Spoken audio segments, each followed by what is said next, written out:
안녕하세요. 저는 암호화폐 지금 2017년부터 5년 정도 투자하고 있고 일반 회사 다니고 있는 30대 일반 평범한 남자 장석호라고 합니다. 2017년부터 암호화폐 투자 해오셨다면은 평범하지 않은 것 같은데요. 일단 평범하다고 얘기한 게 어. 일단 대부분 요즘 뭐 전문 투자자분들도 되게 많이 나오시고 그렇게 하는데 저는 뭐 그런 분들처럼 능력은 없지만 저처럼 이렇게 투자하시는 분들이 요즘 많을 것 같아서 그냥 저는 일반인이라고 그냥 생각하고 여기 편안한 마음으로 나왔습니다. 네. 이렇게 또 겸손하게 말씀해 주셨지만 이제 제가 또 듣기로는 또 해박한 경제 지식과 함께 투자 성과도 좋으신 걸로 알고 있습니다. 차차차차 네, 한번 알겠습니다. 이야기해 보도록 하죠. 석호님 요즘에 네. 그 암호화폐 투자에 대한 관심이 굉장히 뜨거워졌잖아요. 네. 우선 좀 여쭙고 싶은 게 그때 2017년 당시하고 네. 지금하고 좀 분위기가 어때요? 솔직히 말하면 비슷한 것 같아요. 열풍은. 그러니까 그 투자에 대한 인식 자체는 좀 많이 바뀌었죠. 근데 열풍은 항상 사이클을 이렇게 돌아다니는 것 같아요. 항상 관심이 없다가 가격이 올라가면 항상 그 관심이 높아졌다가 다시 이제 조금 떨어지고 가격이 오고 하면 관심이 멀어졌다. 요거는 뭐 꼭 코인뿐만 아니라 부동산도 그렇고 주식도 그렇고 다 그렇게 되는 것 같고 다만 이제 조금 하는 건 이제 암호화폐 그 시장 자체가 좀 더 성장했다라는 게 많이 나오는 게 요즘에 이제 뭐 은행에서도 막 취급한다는 얘기도 있고 대기업들이 진출한다라고 얘기한 것도 있고 요즘 좀 안 좋은 일이지만 그 러시아랑 우크라이나 지금 전쟁 중이잖아요. 거기서도 나오는 게 보면은 영국에서 규제해야 된다. 암호화폐로 따로 탈세도 할 수 있고 자금을 이렇게 세탁할 수도 있기 때문에 그렇죠. 돌아갔다라는 것 자체도 있고 뭐 우크라이나에 비트코인으로 지원금을 보낸다든지 그런 게 있다 보니까 약간 위상이나 이렇게 관심이 좀 많이 높아진 것 같은 느낌이 받았어요. 그래서 앞서서 좀 인식이 바뀌었다는 건 네. 그때는 조금 더 부정적이었고 지금은 그래도 조금 부정적인 게 좀 거쳤다 이런 건가요? 사실 얘기를 하면 2017년 때는 제가 어디 가서 투자하고 있다고 말을 못했어요. 왜냐하면 그때 시선이 어느 정도였냐면 이거를 하면은 약간 도박하는 사람, 투기꾼, 그렇구나. 약간 이런 사람들이라고 했는데 저는 되게 속상했죠. 그런 거에 대해서. 근데 좀 요즘에는 그래도 요즘에 나 코인 투자해요. 비트코인 투자해요. 암호화폐 투자해요. 뭐 NFT 메타버스 관심 많아요 하면은 오히려 그거 잘 모르는데 설명 좀 해주실래요? 뭐 이런 얘기도 많이 받고 그러다 보니까 약간 인식이 많이 바뀐 것 같아서 좀 긍정적으로 보고 있습니다. 그러니까 그런 좀 부정적인 그런 분위기 속에서 2017년에 어떻게 좀 입문하게 되셨는지. 제가 그 15년도에 회사 입사를 했어요. 근데 입사를 해서 그때까지만 해도 이제 막 주변에서 돈 모아야 된다. 목돈 만들어야 된다. 그래서 이제 목돈을 열심히 모았죠. 이제 어느 정도 모으고 그 전에도 이제 아르바이트 하면서 이렇게 좀 모아놓은 돈들이 있어서 꾸준히 어느 정도 모았는데 어떻게 하면 이 돈을 굴릴까 재테크를 할까 하다가 시중에 있는 책들을 좀 많이 봤어요. 근데 그때 당시 분위기가 그 항상 예금, 적금, 아껴 쓰고 항상 이런 식으로 해라. 그리고 부동산을 꼭 사야 되고 이런 식으로 투자를 하라고 했고. 별반 다를 게 없네요. 지금. 근데 반대는 뭐냐면 주식을 하면 큰일 나는 것처럼 약간 분위기가 컸어요. 그렇구나. 그러니까 그러다가 우연찮게 제가 부의 추월 차선이라는 책을 읽었는데 솔직히 좀 충격받았어요. 그러니까 뭐 거기서 말하는 뭐 지금 말하면 뭐 벼락부자 약간 이런 식으로 뭐 부의 추월을 어떻게 할 것인지에 대해서 했는데 거기서 제가 받았던 인사이트는 꼭 적금이나 예금 말고 다르게 해서도 돈을 벌 수 있구나. 꼭 이렇게 모으는 것만 답이 아니다. 라고 했는데 이 부분은 독도 되고 약도 되기도 했는데 그러다가 이제 그러면 저는 뭐 사업을 할 수가 없는 상황이니까 어떻게 할까 하다가 공부를 하다가 보니까 비트코인을 우연히 알게 된 거예요. 그래요? 네. 우연히 알게 돼서 좀 공부해 보니까 이게 나를 인생을 역전시켜 주겠다. 나를 부자로 만들어 주겠지라는 생각을 갖고 뭔가 희망이 있어서 공부를 했고 처음에 30만 원을 투자를 해봤어요. 혹시 리플 코인 아세요? 네, 리플도. 리플이 그때 300원 좀 넘었었는데 30만 원을 딱 투자해봤거든요. 혹시 처음이니까.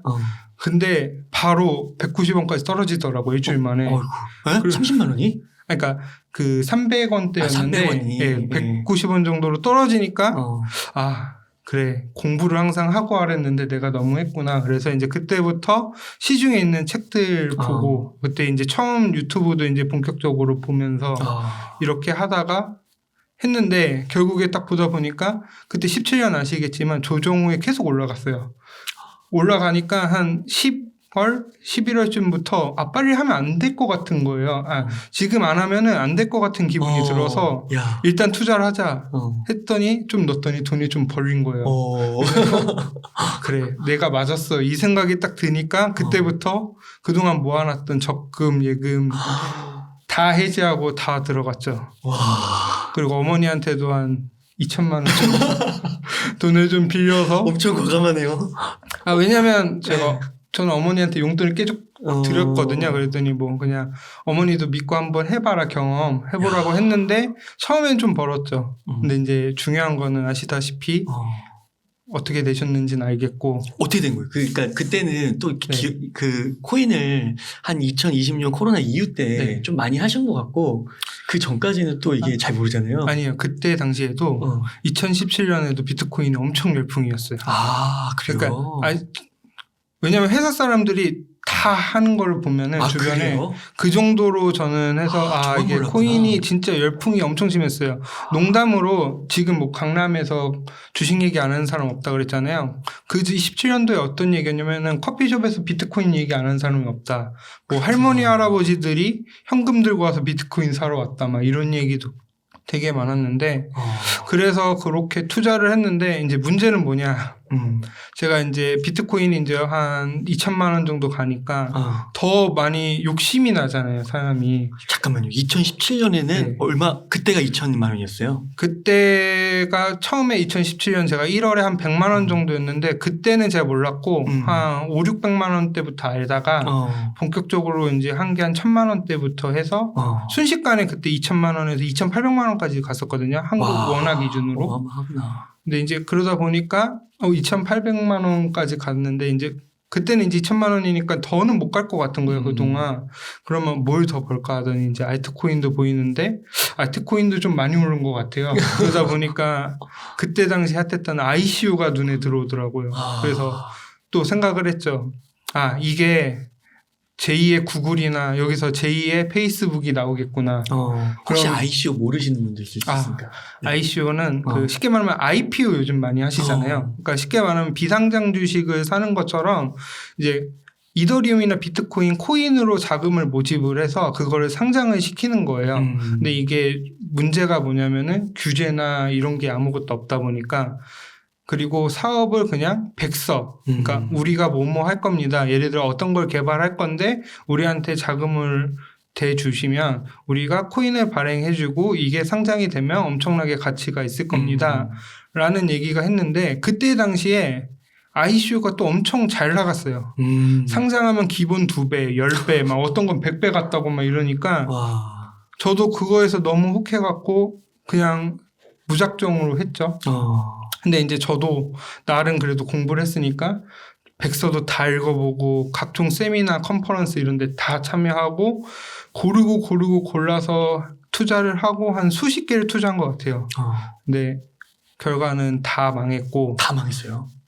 딱 지금은 결과적으로 봤을 때는 몇 개가 조금 살아남고 하나가 좀 크게 돼서 그래도 어느 정도 되긴 했는데 그때 당시에는 이미 망했죠, 다. 마이너스 한 거의 그때 95%? 그러니까 왜냐면 그 상장이 안 하면은 그 이미 의미가 없어요. 그냥 디지털 숫자에 불과하기 때문에 그때 완전 돈을 왕창 잃고 더 재밌었던 거는 그때 저희는 이제 보통 하락하면은 뭐 10% 떨어졌어요. 50% 떨어졌어요. 이렇게 얘기하잖아요. 코인에서는 뭐라고 얘기하는지 아세요? 몇 토막 났어요. 보통 뭐 10분의 1 토막 났어요. 5분의 1 토막 났어요. 10분의 1 토막이면 말 그대로 10%가 남은 거니까 90%가 떨어진 거죠. 그러니까 제가 한 5, 60개 정도 투자를 했었나? 그랬는데 그 중에서 지금 다 거의 다 아예 상장 자체가 안 된 것도 있고 상장되더라도 막 10분의 1, 20분의 1 막 토막난 것들도 엄청 많았고 이러다가 보니까 그런데도 제가 정신을 못 차리고 계속 투자를 했죠. 하락장에서도. 아니 그래도 나름 5, 60개면은 분산 투자를 한 건데 네. 어떻게 그렇게 5, 60개가 다 그래요. 그 중에서 한두 개는 또 살아남아서 엄청 막 1000배 수익, 10,000배 수익 막 줘야 되는 거 아니에요? 근데 그거를 좀 그게 2008년 금융위기 같은 거 보시면은 암만 삼성이 좋고 뭐 미국이 암만 좋더라도 한 번 무너지면 다 무너지잖아요. 코인도 똑같은 것 같아요. 한 번 무너지고 자금이 ICO가 그리고 특히 왜 그랬냐면 그 ICO 갔다가 사업을 했으면 됐는데 그냥 그 돈을 갖고 달라.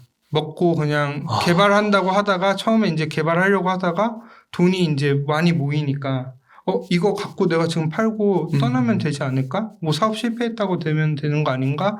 라고 해서 그러면서 이더리움 거의 대부분 이더리움으로 많이 모았거든요. 그러다가 그때 이제 다 팔고 떠나고 이더리움이 계속 이제 나오고 하니까 시장이 이제 무너지기 시작하니까 거의 뭐 2008년 금융위기 그 서브프라임 터진 것처럼 연쇄적으로 계속 터지고 이더리움을 이제 모은 거를 파니까 시중에는 계속 파는데 그걸 받아줄 수 있는 자금들이 없으니까 계속 무너지는 거고 이제 또 하나가 무너지면은 도미노처럼 계속 무너지잖아요.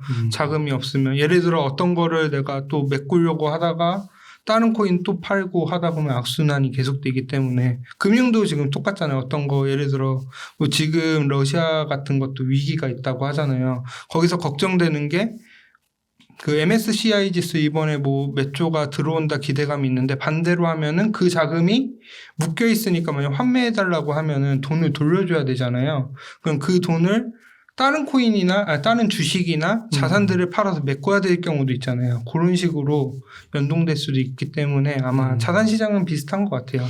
그때 그 공부도 좀 어느 정도 되신 상태였고 또 비트코인이나 이런 뭐 현재 봤을 때 조금 대장 코인들 그런 걸로 이제 또 공부도 하시고 돈도 버셨었는데 그런 ICO 이런 모임들을 했을 때 혹하게 되나요? 일단은 솔직히 말씀드리면 다단계가 이런 거구나를 좀 한번 처음 느껴봤고 약간 좀 뭐라고 해야 되지? 되게 잘해주세요 가면. 그리고 항상 말하는 게 되게 재밌게 해주시고 뭔가 그런 거 있잖아요. 강연 같은 거 가면은 약간 이게 꼭 성공할 거고 세상을 바꿀 것 같고 이 기술이 막 그렇게 현혹이 됐던 것 같아요. 그러니까 저도 한참 모질랐던 거죠. 왜냐면 저 사회 경험도 없고 아까 공부를 했다고 하지만 솔직히 제가 뭐 몇 개월 한 것 같다 얼마나 알겠어요 그거를. 그런 상황에서 그렇게 했고 실제로도 다단계셨던 분들이 많이 넘어왔다고 얘기를 많이 했었어요. 그래서 그런 게 좀 있었고 근데 일단은 저는 후회는 안 해요. 거기서 진짜 많은 걸 배웠고 거기서 이제 꼭 나쁜 사람들만 있는 게 아니라 진짜 좋으신 분들도 많이 만나고 지금 인연해서 도움도 많이 받았고 조언도 많이 받고 하면서 지금도 그때 인연으로 계속 연락하고 같이 이제 의견 나누시는 분들도 계시고 그래서 저는 긍정적으로 생각하고 있습니다. 그러면 이제 그렇게 한번 크게 데이신 다음에 어떻게 이제 다시 부활을 하게 되실 거예요? 아까도 말씀드렸지만 계속 2018년 내내 또 ICO를 찾았죠. 이게 근데 되게 안 좋은 게 뭐냐면 돈이 이제 조금씩 없으니까 거의 이제 돈 다 날리고 하니까 보통 그렇게 하잖아요. 그 도박 같은 거 하다 보면은 이번에 한 방이면 된다. 똑같이 저도 그랬던 것 같아요. 이번에 하나 잘 투자하면은 나머지를 다 손실을 메꿀 수 있겠구나. 라고 해서 18년도도 계속 그렇게 투자를 하다가 2018년 11월인가? 그때 한 6,000불에서 계속 지지했던 게 한순간에 무너져 갖고 한 3,000불? 우리나라로 한 360만 원까지 떨어진 적이 있어요. 비트코인이. 그때 떨어지고 났는데 그동안 투자한 것들을 보고 상상한 거 보니까 진짜 어떻게 해야 될지를 모르겠는 거예요. 그러니까 솔직히 뭐 나쁜 생각까지는 안 했는데 진짜 저는 그래도 빚이 있는 게 아니기 때문에 견딜 수 있었는데 그리고 이거 다 날릴 수도 있다는 생각으로 처음에 들어왔기 때문에 그런데도 이제 누구한테 말을 못 하겠는 거예요. 그러다가 이제 어떻게 할까 했는데 또 한편으로는 화가 나는 거예요. 내가 이게 실패한 거에 대해서 좀 화가 나는 거예요. 내가 왜 못했지? 처음부터 다시 한번 해보자. 한 번만 더 해보자 라고 해서 그때부터 이제 꼭 코인만 공부한 게 아니라 자기 개발을 그때부터 처음 한 것 같아요. 뭔가. 자기 개발 공부. 네.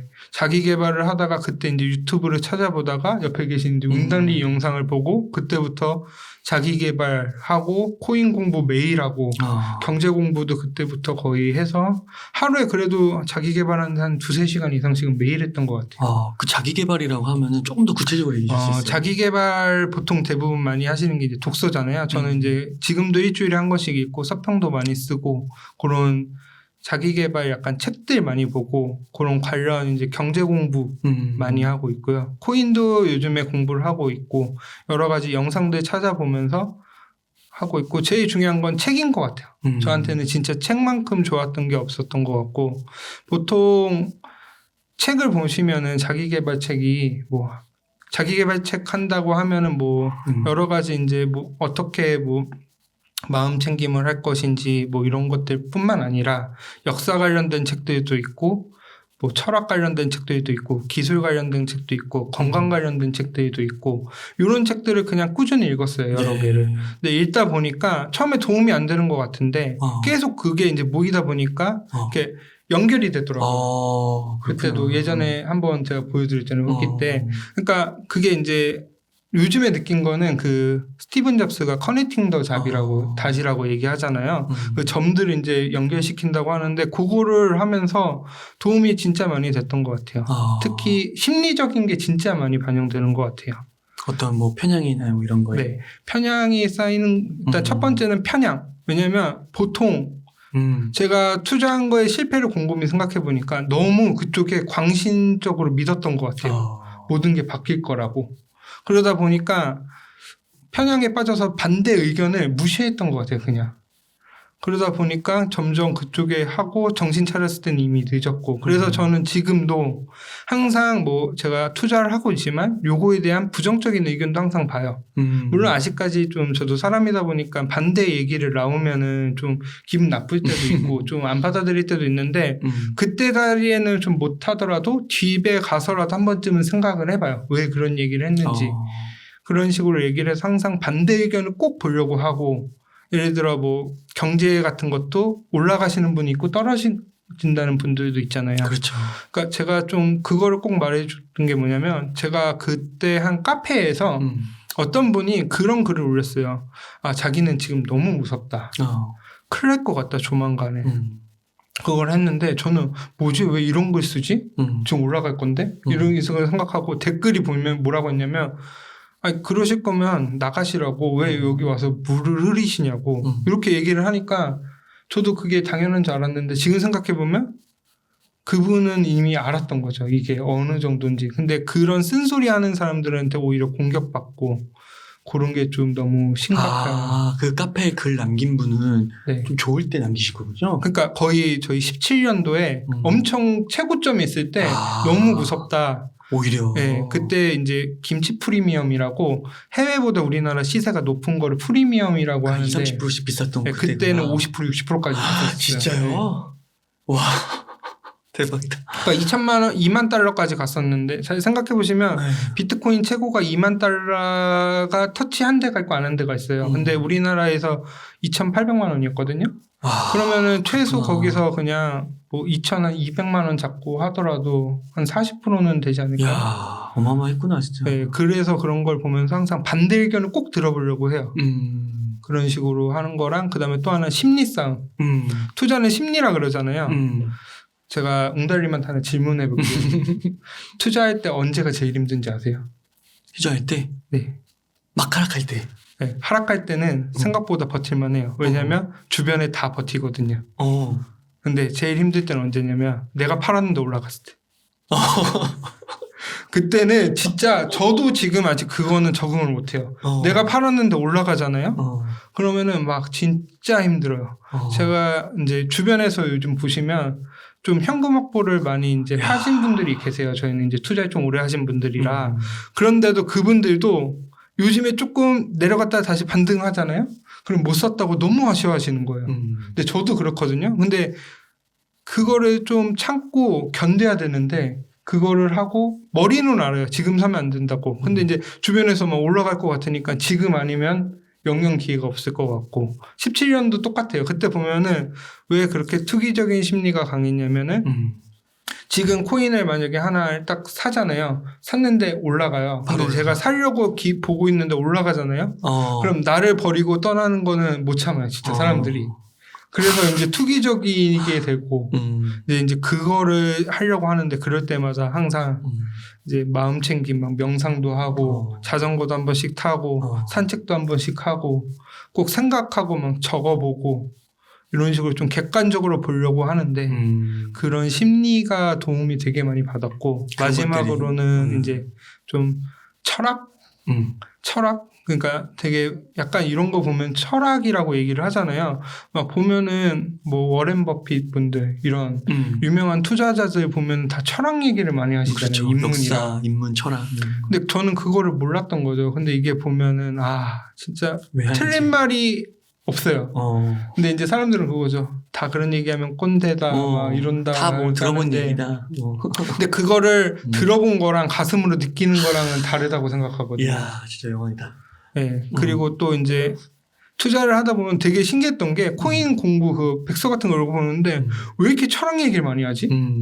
요즘에 보시면은 뭐 NFT 메타버스, P2E 보면은 다 세계관 얘기하면서 철학을 얘기해요. 막 다오 같은 거. 다오. 그런 거 같은 거 보시면은 다 철학 얘기를 하는데 왜 이걸 철학 얘기를 하지? 그래서 예전에 제가 웅달님 영상에서 그거 한번 본 적이 있어요. 신입사원일수록 이제 뭐 숫자나 재무적으로 가다가 이제 경영진으로 갈수록 철학이 중요하다. 그렇죠. 그 얘기가 저는 진짜 공감이 됐거든요. 그래서 그런 걸 많이 배워서 저는 개인적으로 17년도에 이후에 18년도에 19년도까지 엄청나게 힘들긴 했지만 제 인생에 있어서는 진짜 언제 한번 경험해보지 못한 값진 경험? 오히려 그때 돈을 많이 안 벌었기 때문에 지금의 제가 있고 성장하는 제가 있지 않았나라는 생각이 저는 개인적으로 하고 있습니다.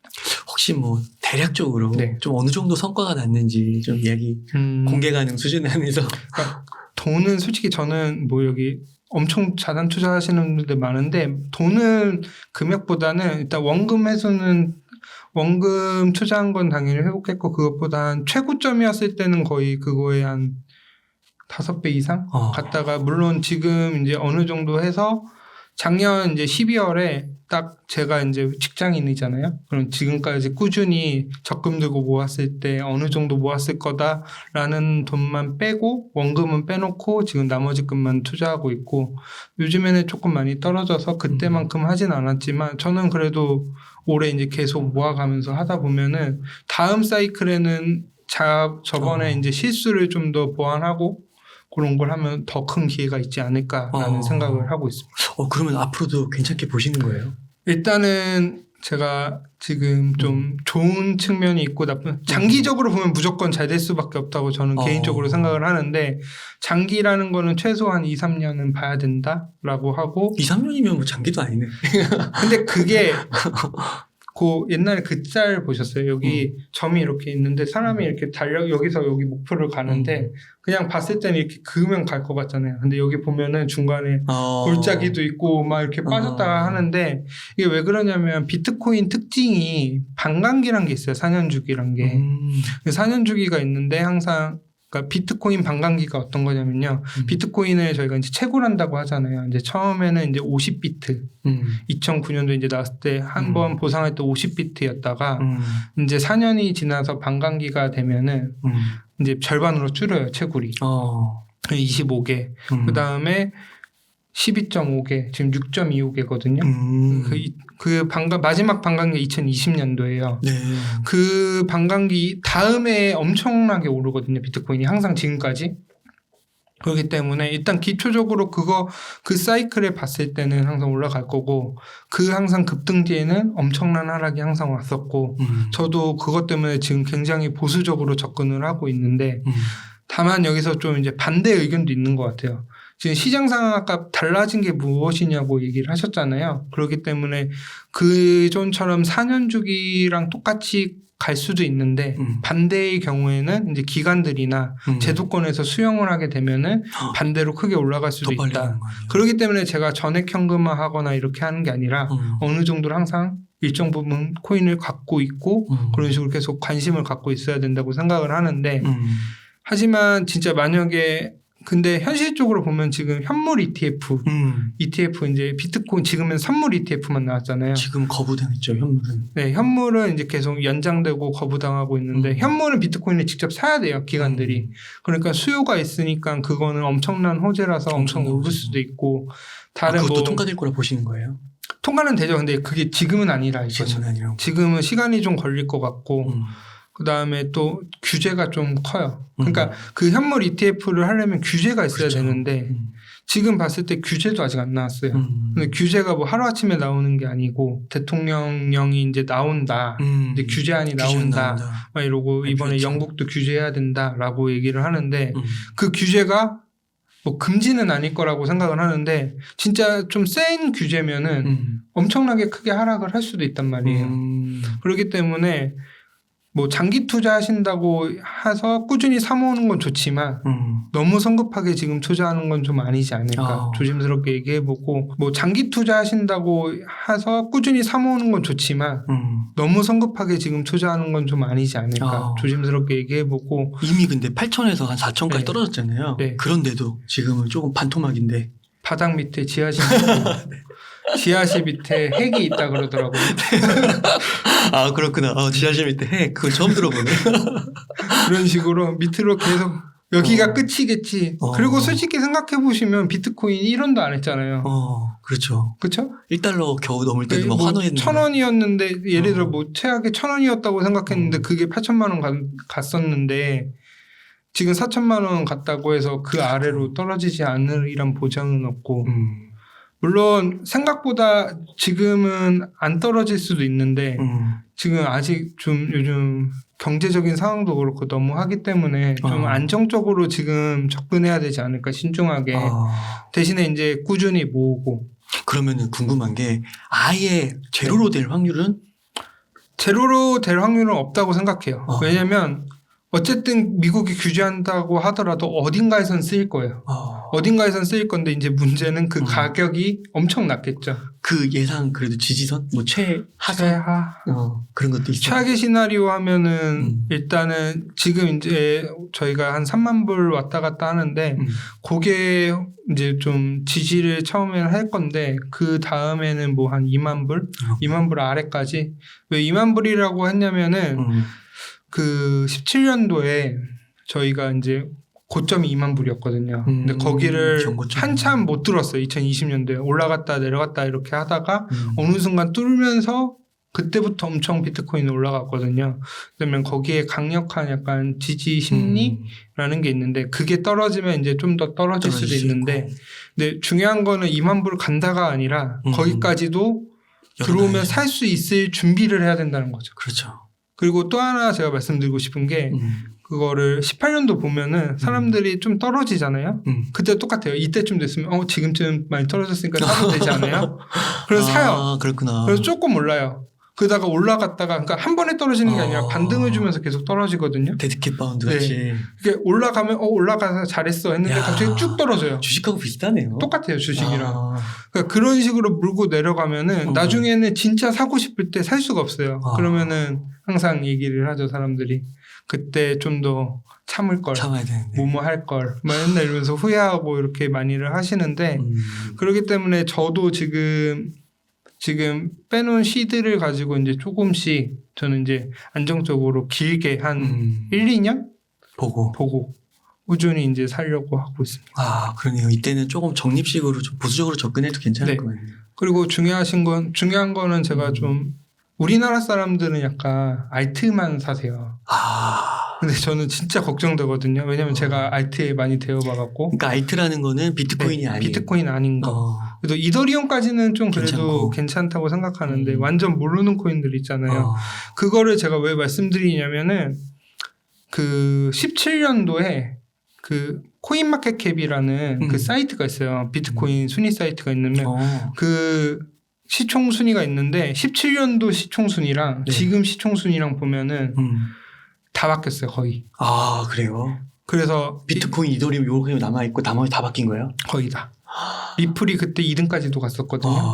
근데 지금은 제가 최근에는 확인을 못했는데 한 10위권이었던 거, 한 9위 막 이렇게까지 갔었고, 그렇구나. 그때 뭐 비트코인 캐시 17년 당시에 뭐 이런 것들 레오, 뭐 에이다 이런 게 있었고, 되게 비슷하네요. 그 주식도 보면 삼성전자 왜 2부터 9위까지 다 바뀌잖아요. 네, 맞아요. 그런 식으로 똑같아요. 근데 이제 중요한 건 뭐냐면은 걔네들이 다시 가격을 회복을 했냐? 회복을 한 게 거의 없어요. 거의 회복한 거는 비트코인, 이더리움, 에이다. 비트코인 캐시가 그때 최고가 500만 원이 넘었어요, 하나에. 근데 지금 그때 한 60만 원, 많이 올라가서 한 100만 원 조금 왔다 갔다 하는 정도. 그러니까 최고점을, 그러니까 그때부터 계속 투자하신 분들도 아이트를 잘못 사셨으면은 회복을 못했어요. 그러니까 사람들이 이제 오해하는 게 비트코인 올라갔으니까 너는 돈을 많이 벌었겠네 라고 하지만 아이트 투자하셨던 분들은 되게 힘든 경우도 있었고 사라지는 경우도 되게 많아요. 그러니까 되게 말씀을 해주시면서 저는 되게 주식시장하고 연상이 많이 돼서 네. 주식시장 보면 삼성전자는 뭐 90년대부터 계속 우상향을 하는데 그쵸. 우상향 못하는 기업들도 엄청 많잖아요. 맞죠. 그런 거 있잖아요. 뭐 장기 투자를 했는데 지금 10년 그 주식 갖고 있었으면 어떻게 됐냐. 똑같은 거예요. 그래서 항상 코인도 똑같은 것 같아요. 비트코인 같은 우량주를 항상 갖고 있고 우량 코인을 갖고 있고 그다음에 이제 나머지는 극소수로 하는데 그리고 저는 비트코인이 일단은 또 하나 왜 비트코인만 투자하라고 하시냐면은 비트코인 흡성대법이라고 얘기 들어보셨어요? 아니요, 못 들어봤습니다. 그러니까 어떤 상황이냐면 비트코인만 올라가요. 알트코인들은 그냥 가격이 있고 비트코인만 올라가고 오히려 비트코인 올라가는데 알트코인은 떨어져요. 그러니까 알트코인들을 팔아서 비트코인만 올라가는 거죠. 그런 경우가 있어요, 항상. 사이클마다 있었고, 그 17년. 그걸 뭐라고 한다고요? 비트코인. 흡성 대법이라고 하는데, 그냥. 흡성? 네, 이렇게 흡수한다고 해서. 네. 이거 약간 그 소설. 네, 맞아요. 그런 거에서 이렇게 갖고 오는 거군요. 그런 식으로 사람들이 이제 많이 약간 밈 같은처럼 이렇게 만든 건데, 그런 건데, 왜 그런 현상이 많이 나오냐면, 저희는 우리나라는 원화 마켓이 되게 열려있잖아요. 원화로. 법정화폐로 살 수 있는 게 되게 많은데, 외국 같은 데는 되게 힘들어요.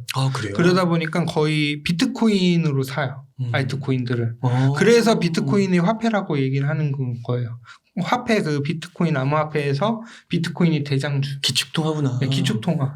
그러다 보니까 비트코인이 올라가고 떨어지는 거에 따라서 알트코인들이 반응을 하거든요. 그렇구나. 그래서 보통 지금 물론 단기적으로 몇 개 알트코인들이 올라갈 수는 있어요. 근데 이제 그게 이제 어디까지 계속 올라갈 수는 없고 항상 좀 사이클을 해서 비트가 항상 먼저 올라가고 비트코인이 이제 어느 정도 올라가면은 이제 옆으로 우리나라 주식도 똑같잖아요. 삼성이 많이 올라가면은 나머지 그렇죠. 주식들이 이제 올라가잖아요. 똑같다고 생각하시면 돼요. 그렇기 때문에 지금 그리고 비트코인이 한 10% 빠질 때 알트 잘못하면 막 30%씩 빠지거든요. 그러니까 항상 지금은 보수적으로 저는 항상 보고 있기 때문에 비트코인만 사라.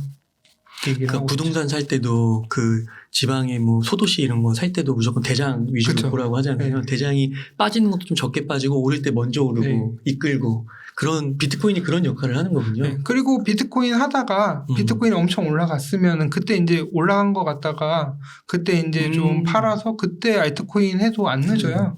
근데 이제 사람들은 그거죠. 10배, 100배 막 먹으려고 막 하니까 지금 빨리 사야 될 것 같고 이런 느낌이 있는데 그냥 좀 여유 있게 뭐 2-3배를 여러 번 먹으면 된다 이런 식으로 그냥 가주면 전 충분히 될 거라고 하기 때문에. 그러면 그런 전략 괜찮을까요? 그 주식도 보면 부동산도 보면은 좀 좋은 거를 한 절반 이상 담잖아요. 네.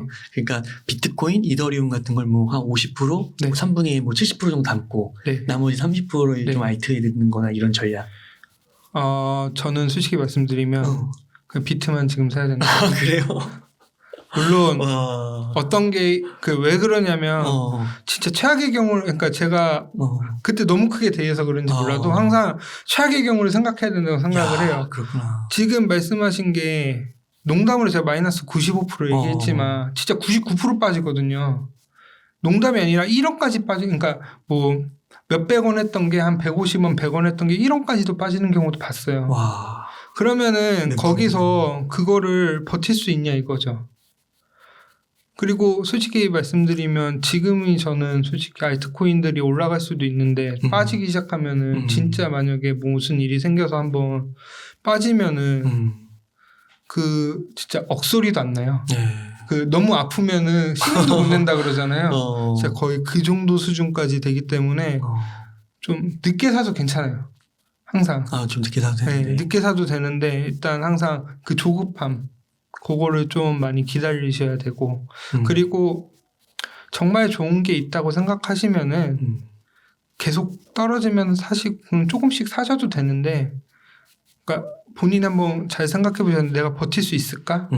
내가 뭐 마이너스 90% 됐는데 버틸 수 있을까? 그러면 저는 사라고 하는데 근데 또 재밌는 거는 다 버틸 수 있다고 얘기는 하시죠. 하지만 막상 그때는 다치면. 못 버티고 우울하고 막 괜히 주변에 화내고 그러면은 솔직히 돈 벌고 행복하게 하려고 하는 건데 좀 슬프잖아요 그게.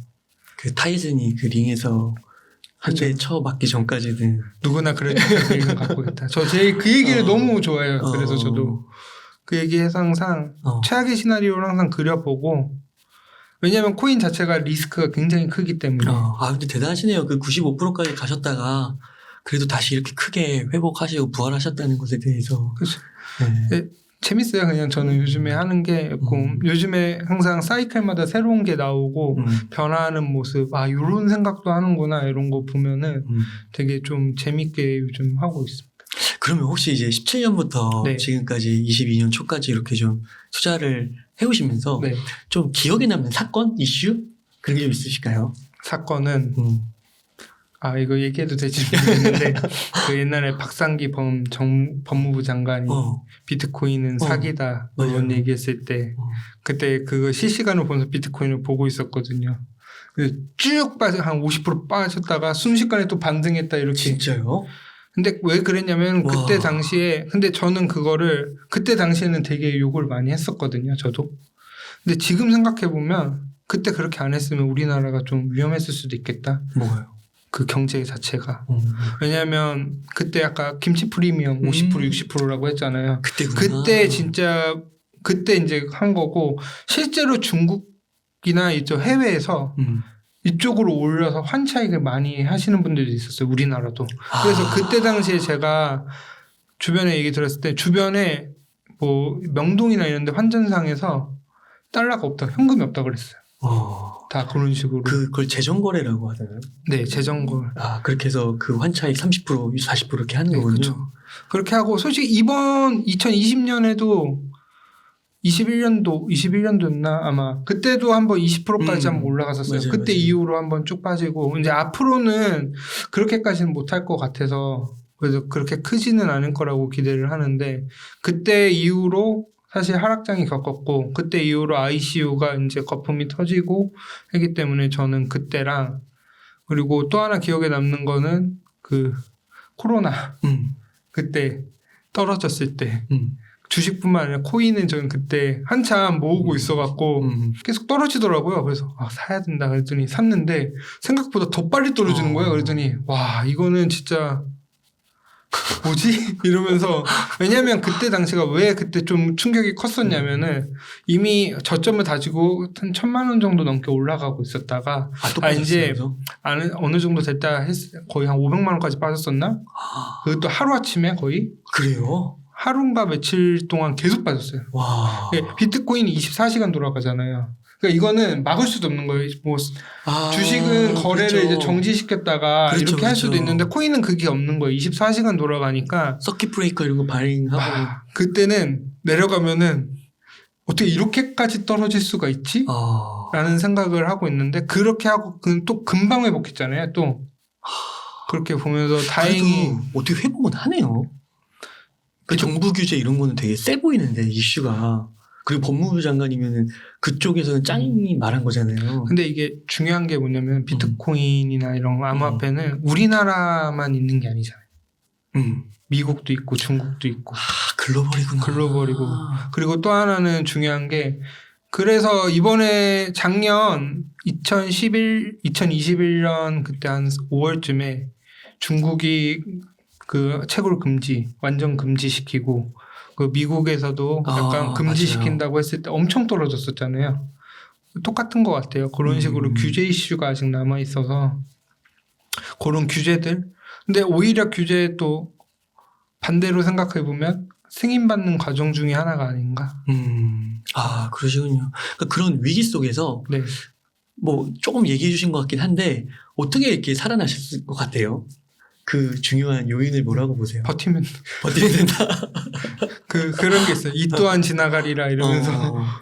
그럼 절대 뭐 빚내면 안 되겠네요. 그래서 저는 제가 버틸 수 있었던 것 중에 하나 요인은 빚을 내서 투자를 절대 안 했어요. 절대 안 하고. 저는 항상 했던 게 그런 분들이 있어요. 저도 처음에 그랬거든요.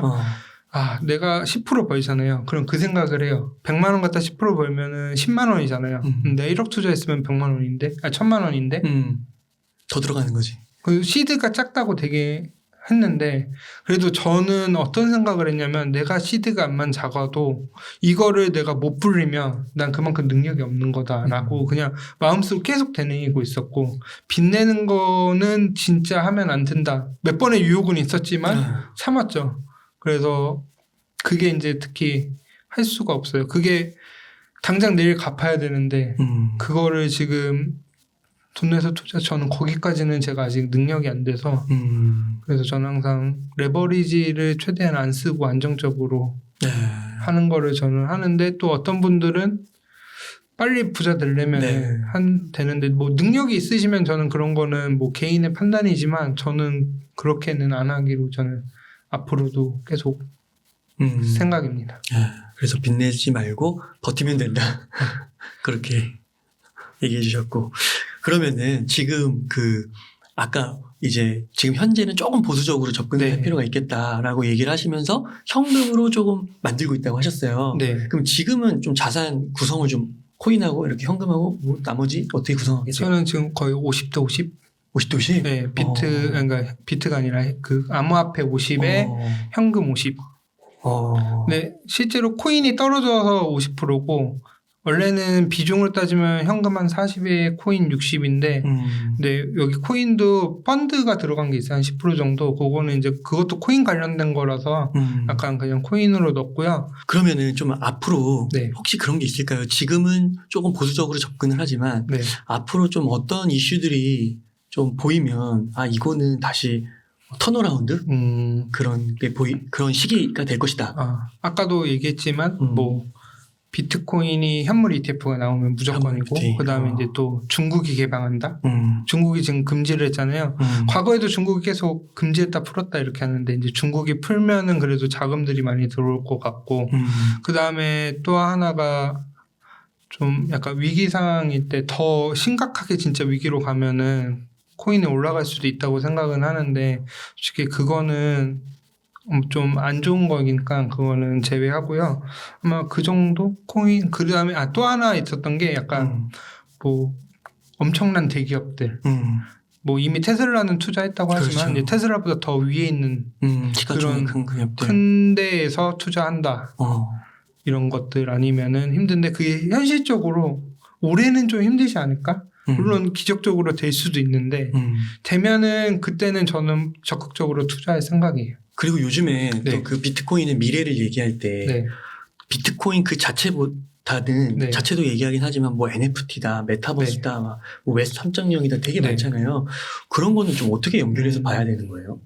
일단은 웹 3.0은 2017년 제가 투자했을 때도 있었어요. 그랬어요? 그 얘기가 있었어요. 야, 그랬기 때문에 야, 그랬구나, 이게. 그때도 솔직히 웹 3.0 관련해서 무슨 코인, 뭐, 어떤 코인이 뭐 메신저 관련된 거고, 뭐가 뭐 관련된 거고, 막 이런 게 있었어요, 그때도. 와, 진짜 얼리 어답터 하셨나봐요. 얼리 어답터가 아니라 그때 코인 투자했던 분들은 다 알고 계실 거예요. 지금 제가 얘기하는 거는 진짜 말 그대로 이제 여기도 사람들이 되게 좀 약간 무시하는 경향이 있어요. 별거 없다고 하는데, 나름 종목도 다 나눠져 있고요. 섹터도 있고. 막 이런 게 있기 때문에 저는 메타버스 NFT 웹 3.0 좋게는 보거든요. 근데 저는 솔직히 말하면 약간 조심은 해야 된다고 생각을 해요. 공부는 그러니까 제가 항상 투자를 권하지는 않지만 항상 하는 얘기가 블록체인에 대해서 공부를 하고 비트코인에 대해서 공부는 해라고. 그렇게 내내 주변에 얘기했거든요. 투자하라는 얘기가 아니라 저도 지금은 마찬가지라고 생각해요. 물론 메타버스나 NFT나 웹 3.0이 앞으로 미래가 가는데 그게 현실화가 언제 될지는 솔직히 시간이 좀 걸릴 거라고 생각을 하거든요.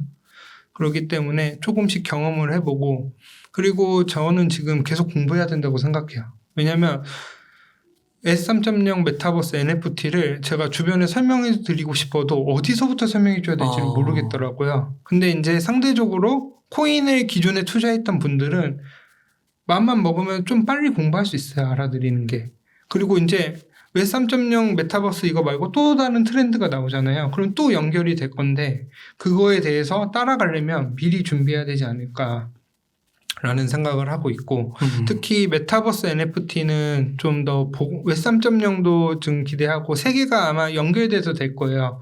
아마 보상 관련된 것도 하고 뭐 가상 공간 안에서 꼭 비트코인이 아니더라도 자기들이 발행한 코인으로 할 건데 지금 이제 막 대기업들이 NFT나 메타버스 들어간다고 하고 실제로 게임 회사들이 뭐 P2E 게임이 아직 금지긴 하지만 이제 뭐 그런 것도 준비하고 있고 규제가 풀리면 이제 들어올 것 같고 지금 그래서 메타버스 쪽으로 많이 하고 있고 실제로 플랫폼들이 하나씩 나와요.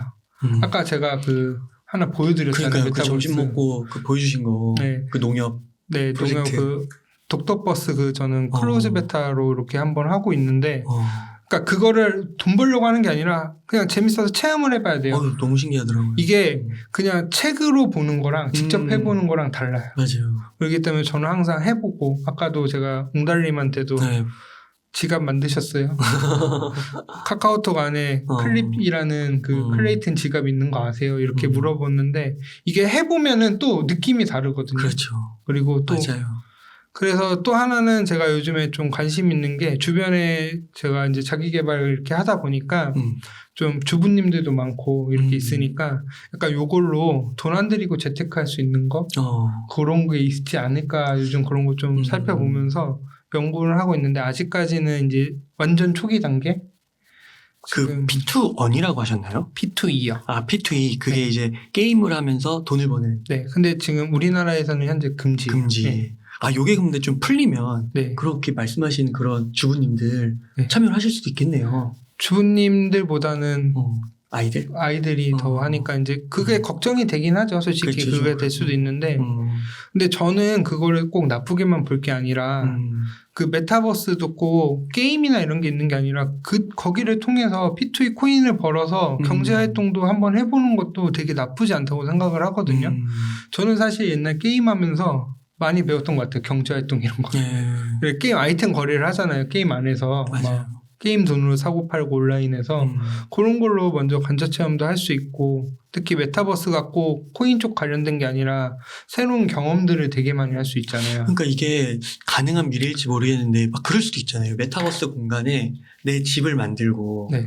예를 들어 뭐 집 안에 들어갔는데 냉장고 문을 열었는데 거기에 뭐 예를 들어 삼다수 네. 물병이 이렇게 있는 거예요. 근데 그게 그 삼다수 회사에서 코인을 주는 거죠. 그런 식으로 삼다수를 먹으면 또 뭐 아이시스가 있을 수도 있고 그런 식으로 이렇게 노출이 되는 친구를 초대했을 때 그렇게 하면 또 그게 P2E처럼도 해석될 수 있지 않을까. 메타버스 경제가 요즘 그래서 뭐 메타파이라는 용어도 많이 나오고 이렇게 얘기를 하는데 저는 그렇게 될 거고 그렇기 때문에 거기서도 꼭 대기업이 아니거든요.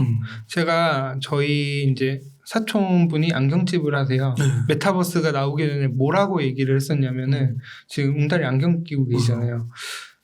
이제 제 작은 아빠니까 작은 아빠 안경 이제 어느 정도 이 정도 규모면 이제 더 이상 됐고 이제 사촌 동생들도 이제 새로운 사업을 해야 되는데 이제 온라인상에서 사람들이 안경 쓸 거다.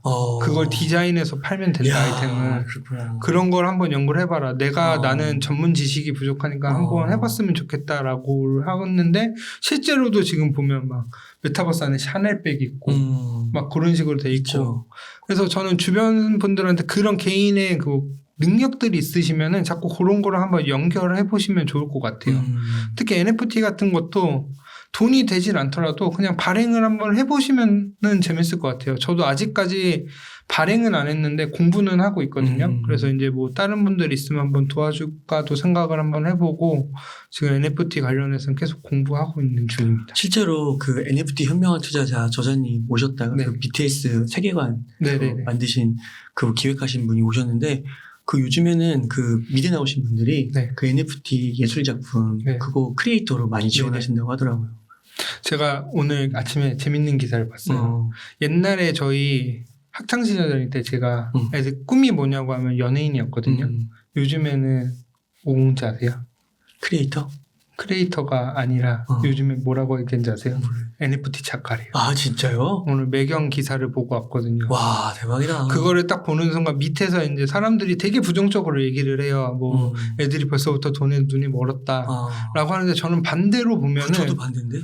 반대로 보면은 그럼 벌써 어린 애들은 그런 직업들이 실제로 유망하고 인기가 있었잖아요. 그러면은 그런 걸 봤을 때는 NFT나 메타버스 쪽 그쪽에 좀 앞으로 미래가 더 있지 않을까?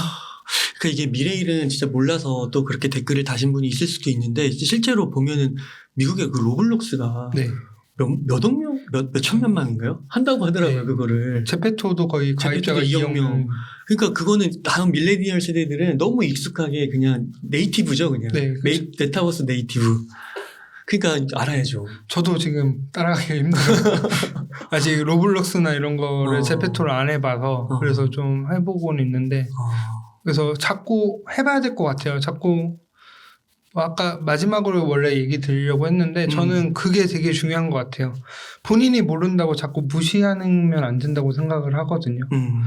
특히 이제 잘 모르면 아까 또 편향 얘기를 했지만 보통 자기가 모르는 거에 대해서 저희 뇌가 되게 무서워하잖아요. 겁나하고. 그렇죠. 그렇기 때문에 막 어른들 이렇게 터치 누르는 것도 지금 무서워하시잖아요.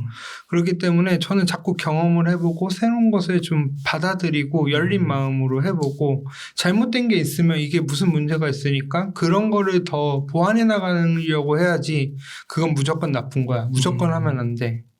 그러니까 쉽게 말하면 15년도 제가 처음에 투자했을 때도 주식하면 큰일 난다. 망한다는 분위기였는데 지금은 또 바뀌었잖아요. 맞아요.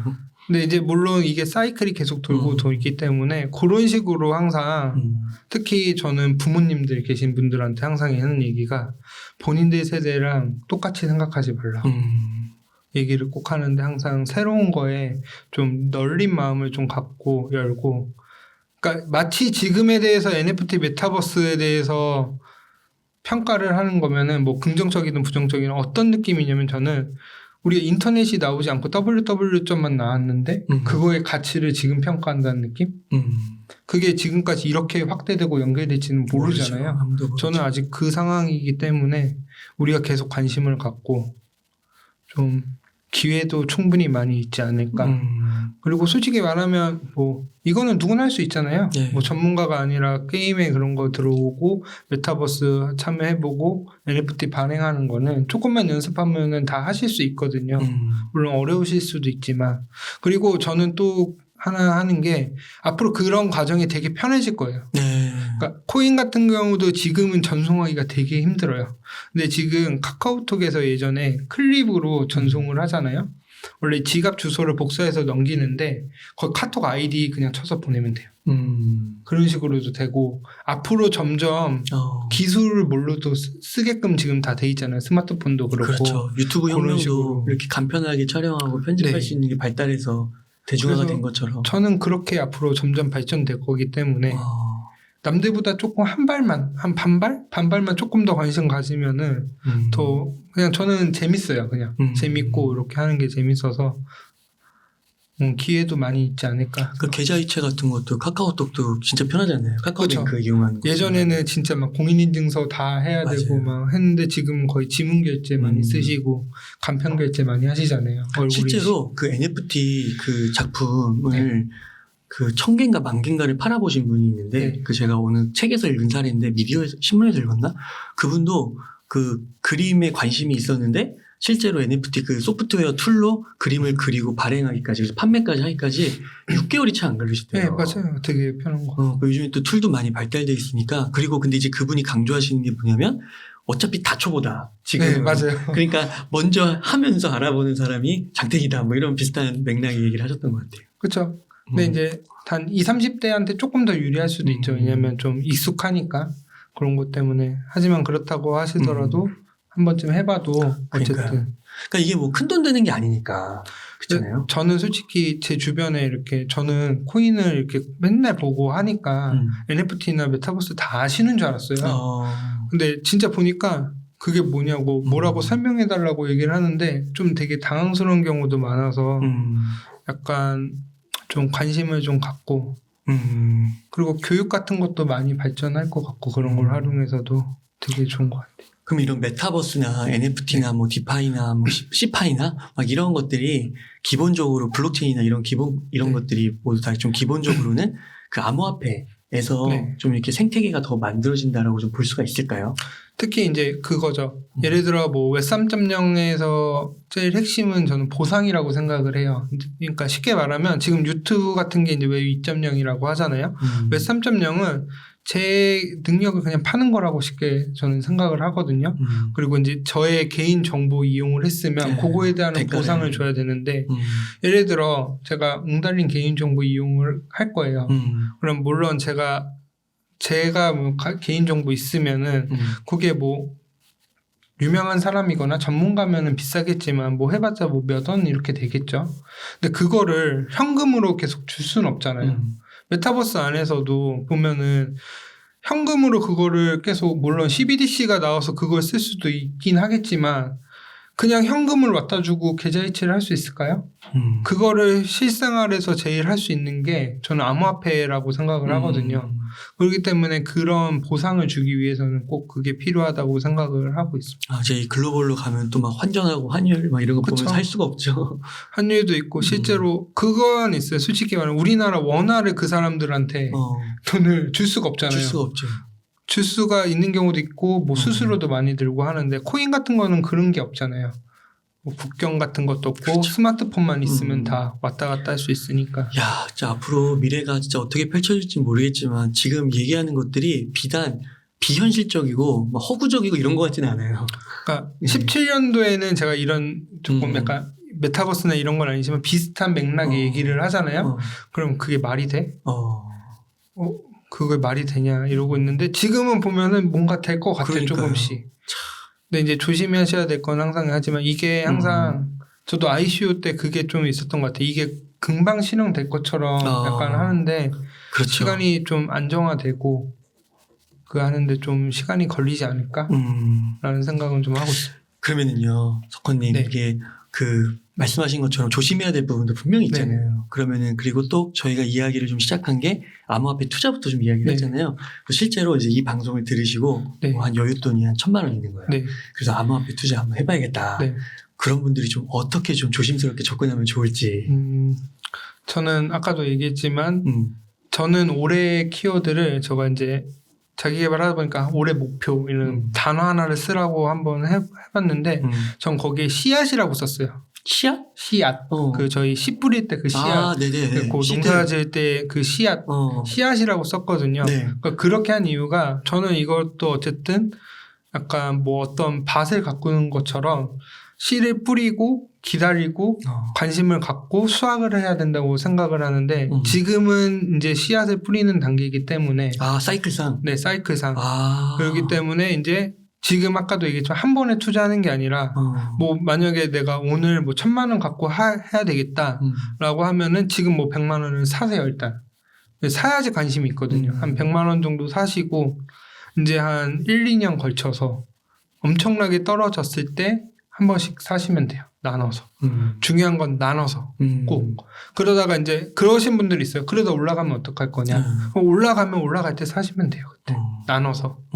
그러다 보면은 저는 뭐 크게 비트코인만 약간 하시면은 걱정은 안 되고 진짜 알트코인을 하고 싶으신 분들도 사셔도 되는데 진짜 아까도 계속 얘기했지만 90% 이상 떨어질 때 하고 그리고 진짜 정말로 폭락이 왔어요. 어느 정도 폭락이 오면 주변의 사람들이 다 망한다 그러고 세상에 망한다고 하면 괜찮아요. 관심조차 없고 사람들이 없어요. 주변에 투자하는 사람들이 진짜 거기까지 갔을 때 진짜 뭐 한 10만 원, 100만 원 사보는 거 나쁘지 않아요. 왜냐면 거기서 100배씩 가는 게 나오거든요. 근데 뭐가 될지는 모르죠. 근데 이제 중요한 건 거기서 살아남을 수 있을지, 얘네들이 계속 일을 하고 있는지, 사업하시는 분들이 코인 프로젝트가 제대로 작동이 되는지 그런 것만 주의하시면 저는 약간 그래도 최소 못해도 50% 이상 비트, 그다음에 뭐 이더리움도 조금 괜찮고 그런 식으로 하고 계시면 되는데 지금은 조금 조심하셔라. 왜냐하면 어쩔 수 없는 상황인 것 같아요. 지금 저는 그래서 지금 요즘 상황도 안 좋고 하다 보니까 그냥 모니터링만 하지 매수 매도는 절대 안 하고 있어요. 그러니까 확실히 좀 불확실함이 큰 것 같아요. 진짜 뭐 전쟁이 어떻게 흘러갈지도 모르겠고. 그렇죠. 네, 그러니까 그런 거가 좀 실현이 되면 이미 이제 오히려 그 주식에서도 그렇잖아요. 이미 그 실현화된 거는 더 이상 리스크가 아니니까 그렇게 그런 식으로 좀 보수적으로 좀 접근을 해도 좋겠다. 그 한 가지 좀 여쭈고 싶은 게 댓글에 이제 암호화폐 관련해서 콘텐츠를 다루면 이런 게 좀 달리더라고요. 어느 날 샀는데 갑자기 30%가 올랐어요. 팔아야 되냐고. 제가 이거는 어떻게 하냐면은 저 같은 경우는 항상 알트코인 투자를 어떻게 하냐면은 제가 사잖아요. 그러니까 약간 불장에 왔을 때는 2배 이상씩 가는 경우가 많아요. 그러면은 원금을 빼든지 시드에 만약에 너무 많이 올라갔다 뭐 10배를 갔다 그러면 하는 7, 80%를 빼고 20%만 갖고 있고 아까도 제가 알트코인 남아있는 돈들이라고 했잖아요. 그런 것도 보면은 최소 원금은 다 뺀 것들이에요. 그러니까 항상 예를 들어 뭐 30%를 갔잖아요. 30%를 갔으면은 거기서 이제 만약에 내가 끝까지 믿고 더 갈 거면은 뭐 2배 이상 가면은 절반을 팔면 원금이 회수가 되지만 30% 같은 경우에서는 뭐 이득금을 뺀다든지 아니면 원금을 좀 더 뺀다든지 아니면 반만 뺀다든지. 안 빼도 되나요?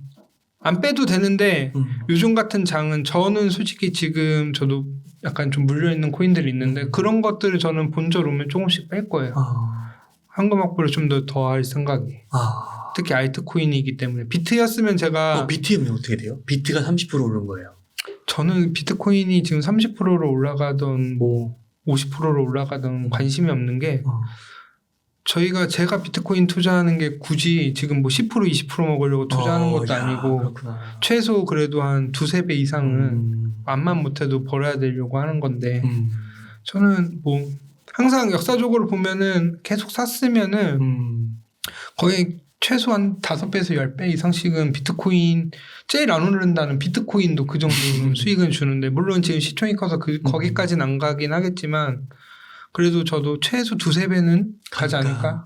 그러니까 제가 지금 뭐 아까 비중을 줄여야 되는 건 알트코인이었고 비트는 저는 그냥 올라가면 그냥 계속 갖고 있고 그런 식으로 하고 있고 만약에 진짜 이게 더 막 엄청 너무 급격하게 올라간다라고 하면은 안정적으로 현금 빼고 이득금 갖다가 하면은 또 이게 여윳돈으로 제가 원금을 빼놓으면 마음이 편하거든요. 그렇죠. 더 객관적으로 보게 되고 그렇기 때문에 때에 따라서 그런 식으로 하는 방법도 추천드리고 있습니다. 네. 좋습니다. 그러면 비트가 만약에 20% 30% 빠지면 그때는 이제 조금씩 오히려 매수를 하는 거예요. 그렇죠. 반대로. 그러니까 무조건 비트에 대한 믿음이 강하시군요. 그러니까 제가 제일 잘못했던 게 뭐였냐면은 아이쇼 투자 안 하고 그때 비트 이더만 모았으면은 저는 지금 더 많이 벌었었겠죠. 네. 최근에 제네시스 사셨잖아요.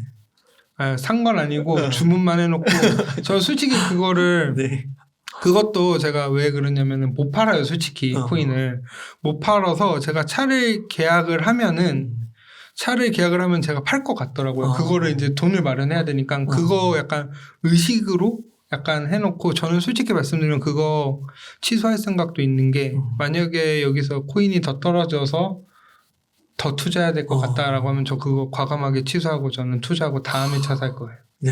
저는 그 정도로 믿고 있기 때문에 저는 삼성이나 이런 것들 보면은 떨어지면 모으라고 하잖아요. 그렇죠. 근데 비트는 왜 그런 얘기를 안 하는지 모를 것 같아요. 그 정도구나. 솔직히 말씀드리면은 비트만큼 안정적으로 나중에 수익 줄 수 있는 게 없다고 저는 생각을 하거든요. 그러니까 리스크가 조금 더 높겠죠. 삼성이나 이런 것보다. 하지만 수익률은 그보다 더 큰 기회비용이 있다라는 생각이 들고 있어요. 참 맨 처음에 얘기해 주실 때 그 95% 잃으셨을 때 그 경험까지 다 해보시고 또 그 이후에 얼마나 많은 과정을 겪으시면서 단단해지셨겠어요.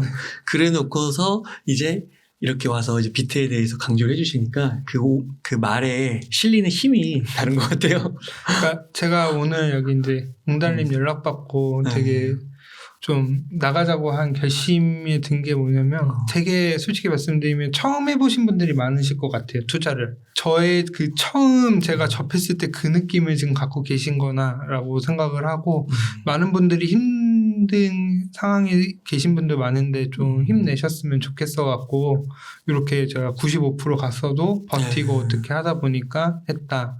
그렇기 때문에 좀 포기하지 마시고 이렇게 꾸준히 하셨으면 좋겠습니다. 나중에 혹시 좀 기회가 되시면 책 한번 에세이 서적 한번 책 웅달님께서 예전에 한번 책 쓰라고 하셨는데 항상 하다가 이런 내용들 가지고 한번 열심히 한번 써보고 저도 한번 새로운 거 도전 한번 해보고 싶긴 하네요. 너무 생생하게 그 2017년부터 딱 5년을 한번 훑어주시고 한 5년마다 또 하나씩 써주셔도 너무 좋을 것 같고 사이클마다 한 번씩 쓰는 것도 괜찮을 것 같아요. 그러니까요. 예, 석건님 오늘 너무 흥미롭게 재미있게 잘 들었습니다. 혹시 제가 좀 질문 드린 것 중에서 좀 미처 다루지 못했거나 좀 하고 싶으신 말씀 있으실까요? 그 아까도 말씀드렸지만 그 새로운 거에 대해서 자기가 모른다고 너무 부정적으로만 보지 마시고 새로운 관점 그리고 반대 입장도 한번 들어보고 왜 요즘 세대 애들이 여기를 하려고 하는지 물론 그게 이제 뭐 안 좋게도 하긴 하죠. 너무 투기적인 경향도 있긴 하지만 그거에 대해서 왜 저렇게 할 수밖에 없는지도 한번 이해 좀 해주셨으면 좋겠고 좀 미래를 너무 이렇게 닫혀있기만 보면 딱 그 틀만 있으면 보이는 시야가 되게 좁아지잖아요. 그렇죠. 그러다 보면 어느새 뒤처진 게 느껴질 수도 있는데 항상 열린 마음을 가지고 좀 새로운 거를 받아들이는 눈을 좀 키우셨으면 좋겠고 특히 이제 코인에 투자를 안 하시더라도 메타버스 NFT 이런 것들은 꼭 공부를 해보셨으면 좋겠어요. 이걸 해봐야지 나중에 기회도 찾을 수 있고 나중에 혹시 또 모르잖아요. 내가 강의하는데 메타버스에서 강의를 했는데 코인으로 보상을 준대. 그러니까 그럴 수도 있죠. 뭐 강사료를 안 주더라도 그냥 뭐 거기서 뭐를 하나 줬어요. 그럼 그거를 또 팔아야 되잖아요. 그 파는 방법도 모르고 있으면은 좀 되게 좀 서글플 것 같아요. 그런 거 있잖아요. 예전에는 저희 어머니 세대든 저희 할머니 세대들 리모컨 버튼이랑 그거 누르는 거 어떻게 가르치는지 알고 저희 세대는 이제 부모님들 핸드폰 어떻게 만드는지 알고 이제 다음 세대는 메타버스나 NFT 어떻게 해야 되냐. 벌써 이미 그건 저는 시작됐다고 생각을 하거든요. 그리고 하루하루가 매일매일 바뀌는 것 같아요. 정말. 여기 있다 보면은 그렇기 때문에 오히려 저는 이런 걸 더 보다 보니까 저를 좀 더 자기 개발하는데 더 해야 되겠다는 생각도 많이 들기 때문에 좀 그런 데 관심을 많이 가지셨으면 좋겠습니다. 네. 석권님 너무 감사합니다. 이렇게 좋은 얘기들 또 처음으로 이렇게 암호화폐에 대해서 관심을 갖고 들어오시는 분들에게 주의사항 또 뭐 좋은 점 나쁜 점 조목조목 다 이렇게 짚어주셔서 너무 감사드립니다. 네. 그러면 석권님 오늘 한 요 정도에서 마무리해도 될까요? 네. 예. 이렇게 해서 암호화폐 5년 투자자. 네. 만으로 5년이고 6년째입니다. 6년 차 투자자 장석권님과 이야기를 나눠봤습니다. 오랜 시간 동안 유익한 인사이트 많이 나눠주셔서 감사의 말씀드립니다. 오늘 고생 많으셨습니다. 네, 감사합니다.